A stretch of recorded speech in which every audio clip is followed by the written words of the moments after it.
یک روز میایی که من استم کناره، در کوچه های زندگی چشم انتظاره. یک روز میایی شده است یاری دیگر کس، این عاشقی دیوانه دل بقراره. یک روز میایی شده است یاری دیگر کس، این عاشقی دیوانه دل بقراره. این عاشقی دیوانه دل بقراره. خنده های تو گرم و خنده های من سرد است، قصه های تو شیرین قصه های من درد است. خنده های تو گرم و خنده های من سرد است، قصه های تو رنگین قصه های من درد است.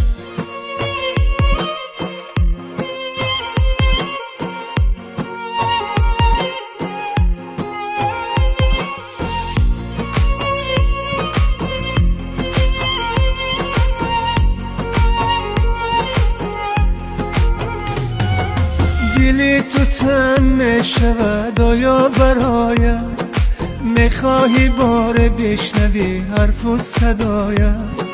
پزمان میشوی مرا میسوزی از دلم، شاید که فکر میکنی حالا کجایم. پزمان میشوی مرا میسوزی از غم، شاید که فکر میکنی حالا کجایم. شاید که فکر میکنی حالا کجایم. خنده های تو گرم و خنده های من سرد است، قصه های تو رنگین قصه های من درد است.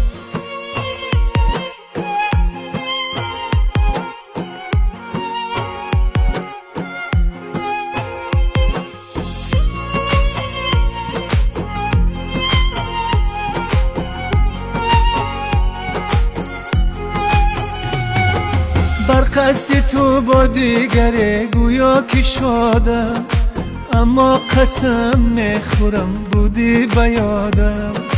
به تو تمام زندگیم رنگ سیاه شد، لعنت بر آن روزه که من دل بر تو دادم. به تو تمام زندگیم رنگ سیاه شد، لعنت بر آن روزه که من دل بر تو دادم. لعنت بر آن روزه که من دل بر تو دادم. زندگی به تو جهنم، زندگی به تو پر از غم، زندگی به تو پر از غم عزیزم. زندگی به تو جهنم، زندگی به تو پر از غم، زندگی به تو پر از غم عزیزم.